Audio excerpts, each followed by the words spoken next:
all the fighters that he has knocked out, all the fighters that he has fought in the last 10 fights where he actually started fighting big names, they're all tailor-made for him. They're all tailor-made for Jaron Boots Ennis.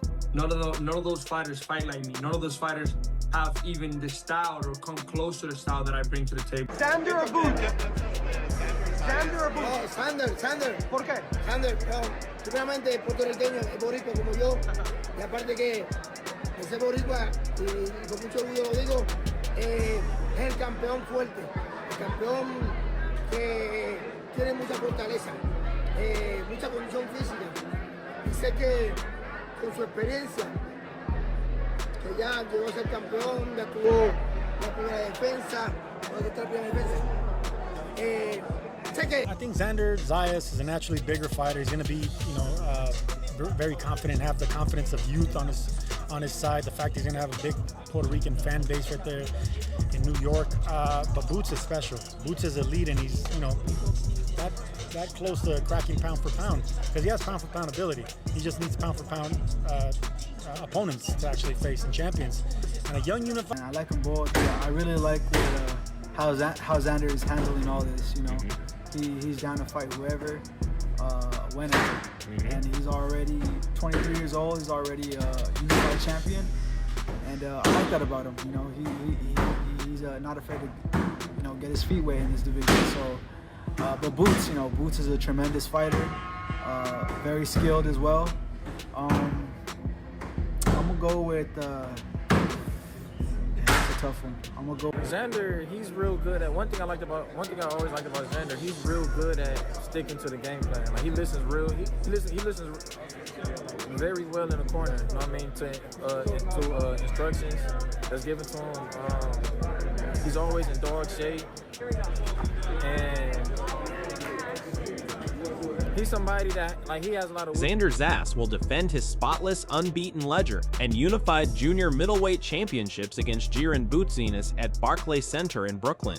In recent years, boxing has followed a predictable formula: guard the perfect record, accept low-risk mandatory fights, and collect paydays. Yet Zayas is completely dismantling that approach altogether in modern boxing. It's going to be something hard to make, right? But you're just saying it's easy, bro. Man, to be honest, when you want to be great, it's easy to do it. You just gotta go and do it. It's when you put too many buts and no, but this, no, but that, no, but it gotta be. That's too many excuses. Let's make the fight happen. He's from Philly. I'm from Puerto Rico. We both sell in the East Coast. Yeah. We have proved that we both sell in the East Coast. So why not make it happen? Those involved in promotion are left puzzled. Experienced names in the sport are taken aback, and a large section of the fight community is privately speculating that this rising talent may have found the exact formula needed to break apart the favored fighter. Yeah. What do you think? You think he could beat Boots Ennis? Well, if anybody can, beat him, but that's a hell of a task he's taking on at an early age, too, you know what I mean? So I would have liked to see him wait just a little bit longer, get a couple more fights in, but sometimes when the money calls, the fight has to happen. Money called, the fight gotta happen, so it's what it is. Jaron. In private circles, the moment this bout was finalized reportedly sent shockwaves through boxing's upper management. Hearn even confessed he was completely stunned that Top Rank went ahead and let Zayas put pen to paper on the agreement. Told me that Zayas was interested in the fight. I said, no way. It doesn't matter whether Zayas is interested. Top Rank won't let him fight Boots. And honestly, I could not believe it when he signed the contract. And it worries me a little bit, because I just think, why? And listening to him there, he shows you why. Because he wants to prove he's the best. We need to celebrate that. But this feels like Mayweather-Canelo all over again. This generational great who's going too early. But you have to give him his props. But this guy is different, and he will show how many more levels he's got. But he needs great fighters like Zayas to bring that out of him. And I said should Boots when Boots said when he wins on June 27th, and that Ortiz fight comes back around. Boots with 2 belts, does that kind of change all the terms of what you guys? No, listen, I've got to be honest with you. Boots is the easiest guy to deal with in that respect. He doesn't overprice himself. He doesn't act unreasonably. By the way, he gets top money, but it's never about the money. Like, of all the guys I negotiate with at that level, he's the one that goes, I leave it to you, get me what's right, but I need greatness. Get me the belts, I want to unify, I want to become undisputed. We need to consider the situation. Zayas already holds championships across 2 divisions and carries a strong Puerto Rican following that boosts his profile significantly. He possessed multiple lucrative options that would have kept him in safe, commercially appealing fights. Instead, he committed to a dangerous matchup Hearn is likened to Mayweather versus Canelo on a historic scale.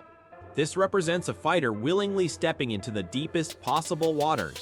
Such a decision suggests extreme confidence or insight into weaknesses others have not recognized in Boots Ennis. Zayas and his team clearly believe they are seeing something in Boots Ennis that most observers in boxing currently fail to detect there. I say that I made it happen because it's something that I wanted. It's something that I'm confident on that I'm gonna win on June 27, and it was easy for me to say yes. I've always said yes to all the names, all the big names in the division. I've always said yes every time they came to me, and this is the first opportunity where the other fighter also says yes and is willing to face me. Well, Virgil Ortiz, certainly a great fighter, and certainly someone everyone wants to see you fight in the future. Let's put a bookmark on Virgil and we'll talk about the real fight you have in front of your hands against Jaron Ennis. He's already fired the first shot and says he doesn't really see much in you and he can beat you however he wants. What is your reaction to this? That's fair. I feel like that's the way he should think. You know, if he didn't think that way, then he wouldn't be a fighter. I feel like it's the same way.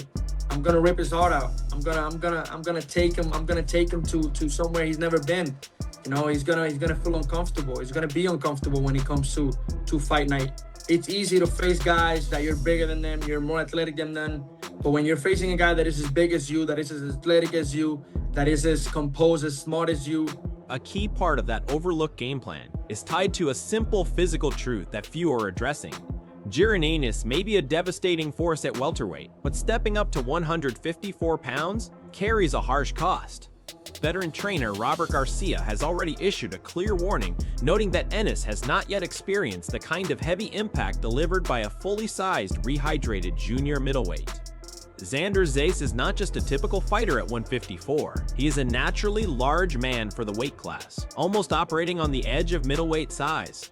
As the fight moves into the later rounds and the early burst of energy fades, that size gap is expected to show itself.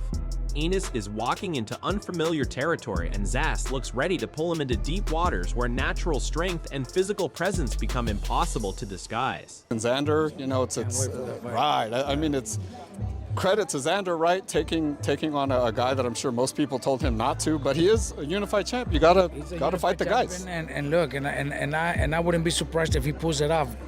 Very few give him a chance, but he's a big boy. He's strong. He has the heart, and a fighter that's dedicated, because I know he's very dedicated, very disciplined, heart, and he's big enough to be able to take Boots' punch. 12 rounds is not going to be easy for Boots. I could tell you, 12 rounds, Boots would have to look sensational and put a beating on him the first half of the fight.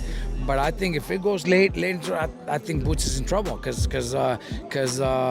Xander has tremendous heart, big boy. He's a warrior. He has the heart that won't stop him.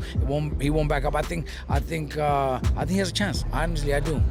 It's easy to be impressed by Ennis's knockout reels, but the more experienced analysts in boxing point out issues that aren't obvious at first glance. Timothy Bradley has highlighted the advanced ring intelligence Zayas brings into the matchup, especially his ability to read and break down an opponent's habits as they repeat over time. Ennis is undeniably talented, but he has a clear tendency to get too relaxed in exchanges, often lowering his guard, adding unnecessary flair, and creating openings that a disciplined counterpuncher can target. Zayas isn't approaching this fight with reckless aggression. Instead, he is expected to enter the ring with a calculated, methodical strategy built around punishing those small lapses in discipline. Whenever Ennis settles into comfort or makes himself vulnerable, Zayas is positioned to capitalize with clean, accurate timing. He gets too impatient sometimes because he's constantly on the hunt looking for a knockout and looking to counter. You know, we know Boots like to be first. We know he likes to bring the action and bring the pain. You know, he needs to learn discipline. That's it. And Xander's that guy that can make him learn that real fast because Xander's one of those dudes that's going to tax your mistakes. That's what he does. He tax these guys that come forward, he tax their mistakes. Now he's in there with a quick guy. in the athletic fighter in Boots Ennis, but Boots make mistakes. He make mistakes. He does. And fleet-footed guys have shown to give him issues. Guys that are slick, guys that can move, have given him issues. Anyways, man, Tim Desert Storm Bradley, man, If this matchup is being imagined as a static slugfest right in the middle of the ring, that reading is likely off. Experts such as Coach Bredman and Shane Mosley have already outlined how Zayas can blunt that kind of explosive offense. Rather than engaging in prolonged exchanges, Zayas is projected to avoid becoming a stationary target altogether. The expectation is that he will rely heavily on sharp lateral movement and ring navigation, using footwork patterns similar to what Miguel Cotto displayed in the later stages of his career. I think it's a lot closer too, because Xander Zayas is a really good boxer, puncher. Well, he's really big for a 154. Absolutely. And I think that he can move around really good. He got a lot of great combinations and stuff like that. But it's going to be a tough fight for him because Boots is actually a big fighter too as well, and has a lot of skills, not just punching power, but he has a lot of boxing skills as well. And he can go from right-handed to left-handed, at any time. So that could be a problem for Xander Zayas. But I think both guys, it's gonna be a hard fight, and I think it'll be a very interesting fight to see what happens. So I'm not really sure the outcome of that, but I think that it'll be a great fight. Yeah, so somebody's has to go. That's what I like about these fighters. You have to give a lot of credit to Xander Zayas for even stepping up to the plate, with a skillful fighter like Jaron Boots Ennis. But Shane, if you were training Xander Zayas, how do you get the job done? How do you nullify that speed? How do you stop that power? Well, I think that Xander Zayas will have to be more of a volume puncher, kind of like with I'm thinking his name, Fundora. Yes. Like Fundora was like a volume puncher. And I think that he has to keep Boots Ennis, occupied with all the punches and movements and stuff like that. But if he stays there right in front of him, then then Boots Ennis is going to take his toll on him. But I think that activity for Xander Zayas will be the... By pairing non-stop movement with a steady stream of punches, Zayas is expected to keep Ennis from ever settling into position. Ennis is at his best when he can plant his feet and fire off combinations against a fixed opponent. Remove that still target and disrupt his rhythm with sustained output, and the favorite is no longer operating on instinct alone, but is forced into constant decision-making. That kind of approach creates a difficult stylistic puzzle that challenges discipline and patience just as much as it tests durability. It's with Boots that you identify as the most concerning to you? There's difficulties with every fighter, to be honest. I feel like every fighter brings something different to the table, and Boots Ennis is not the exception. Boots Ennis is a good fighter. I mean, he fights righty, lefty. He takes good angles, but there's a lot of things that I know I can take advantage of. Yeah. What about the event itself? This is going to be a huge event. I was trying to go back in time and thinking, I think it's the biggest fight involving a Puerto Rican fighter since at least Canelo Cotto. Man, I feel like it's a great event. I feel like it's an amazing event. They have a great undercard. I feel like one of the best undercards I've seen in a minute for a pay-per-view fight, at least. And I'm excited to be the main event of that great card. So really happy for the event. Are you at the point where the spectacle of an event is never? We saw you at the Super Bowl. My God, Sure. Are you at the point where none of this is gonna faze you? At all. It's like people is like really super excited, and it's like just another night at the office. I gotta go do what I do best. It's nothing new to me. I've been doing it for so long. Since I'm 16 years old, I've seen everything that I need to see. I've seen big crowds. I've seen small crowds.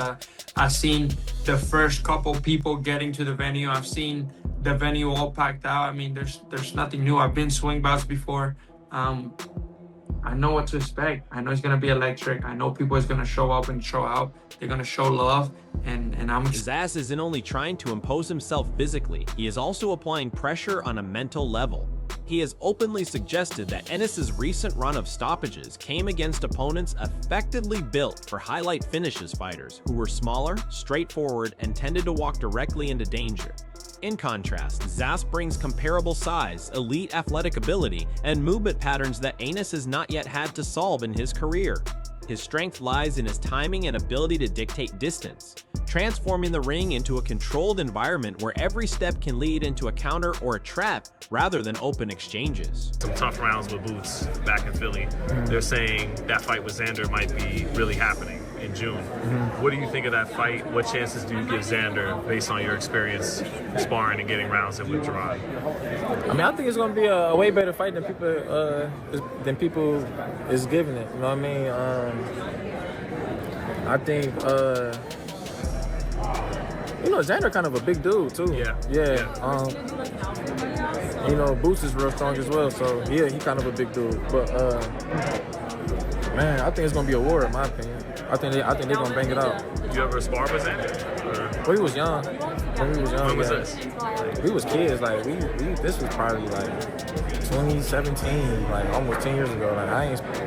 It was like 2017. 2 years before he became pro. Yeah. Yeah. So he was real young. Was he always a boxer first? Is that always his style? He was always he always been like a boxer, like an aggressive boxer. You know what I mean? Like basically like he could bang, but he always had that boxing in him. Like he could box. You know what I mean? So even then he had it. Xander could fight, man. You know. The Puerto Rican fighter is making it clear that he believes the Philadelphia standout has never been faced with a challenge this intricate, as Ennis begins unleashing his strongest combinations and repeatedly finds only empty space. That growing sense of frustration is expected to creep in over time. People talk about his chin. What you walking around at a fight night? You about 180 right now. You about 180 right now. Let's keep it about 180 right now. Let's keep it at that. You bigger than that? Damn. 180. Cruiserweights in there. All right, let's talk about this fight, man. I do feel Jaron is a very talented fighter. I thought he was a big 147-pounder, so he still have decent size, but you're bigger than him, like in stature. Without giving too much up, what worries you about him? Like, what do you have to be concerned with in the ring? His speed, and his IQ. I gotta always be 10 steps ahead of him. I can't give him no space. I can give him no chance. If he sees a chance, he's gonna take advantage of it. I mean, he's a good fighter. He knows how to read another fighter. I mean, we've seen it throughout his career. So he knows how to read fights. He knows how to read a fighter, but he's never been uncomfortable either. People have been, this is what I've been hearing, right, for some experts off the record, saying that Jaron gets hit, right? We all seen him get hit in fights, but people like to say, well, it's because he's comfortable in there getting hit with those guys. He's a better defensive fighter than that, right? But he does get hit at fights. And that's what I say, that's for sure. So people are saying, a lot of people are starting to say, this fight is a lot more interesting than people think. Xander's a big guy at this weight class. When you watch those fights and see him get hit, do you think to yourself, like, wow, there's so much vulnerability there. Like, I know exactly what to do this. That's what I think of myself. You better not get hit because, again, he's never been uncomfortable. He's been hit, but he's been okay. Like, I can still, he rolls with those punches. Right. You know, every time he gets his flush, you can see it. He gets uncomfortable, but then he gets back to. Right. And these guys, they don't have the IQ. They don't have the technique to keep building on that, right? I do, and you guys have seen it. I build on everything. On everything I do is just something added extra to that layer. And there's no fights that you can tell me I haven't seen nothing new from you. There's always something that I get better at. There's something that I improve at. And this fight, I will continue to do that. Again, it's easy to be there and be comfortable with all these guys and be comfortable getting hit. But what when you're not? How is your... On June 27th, Jaron Ennis is not simply facing an opponent, but also the pressure that comes with being heavily favored to win. Sergio Mora has pointed out that if Boots views this as just another routine step forward, he could be in for a harsh reality check. Zayas enters this fight younger, highly motivated, and carrying a strong sense of being underestimated by the wider boxing public. That kind of mindset can be dangerous for the perceived favorite if it is not taken seriously. If Ennis allows any flair or lapses in discipline to creep into his performance, Zayas is positioned to take control of the rhythm. A steady, calculated pace from the unified champion can gradually erode confidence, and even brief mistakes at this level can quickly swing momentum, leaving the favorite exposed under the spotlight. It's unified champion, right? You have the belts, you got to fight the guys, right? You know, Boots, second fight, I believe, now at 54. Just stylistically, how do you think the fight starts and then eventually plays out? I think Xander Zayas is a naturally bigger fighter. He's going to be, very confident, have the confidence of youth on his side. The fact he's going to have a big Puerto Rican fan base right there in New York. But Boots is special. Boots is elite, and he's, that close to cracking pound for pound, because he has pound for pound ability. He just needs pound for pound opponents to actually face and champions. And a young unified champion like Xander Zayas would do that. It'll remind me of when Canelo Alvarez stepped up to fight Mayweather. It was too much too soon, but it went the distance. He got a big payday. He learned a lot from it, and Canelo still became great. So if Xander comes up short against a potential great, future great fighter in Boots, it's all right, man. As long as he puts up a good fight, and you never know, man. Maybe he could do something special. Barclays Center is set to deliver more than a standard boxing match. It represents a direct clash between risk-taking ambition and cautious career management. Bulbin Zerables is betting his entire standing against an opponent many in the division tend to avoid. Opinions across the sport are sharply divided. Some believe this is a step too far too soon for a rising contender, while others think it could turn into a one-sided breakdown that establishes a new leader in the pound-for-pound discussion. The matchup is loaded with tactical tension. Both corners have prepared extensively, and the outcome is expected to leave a lasting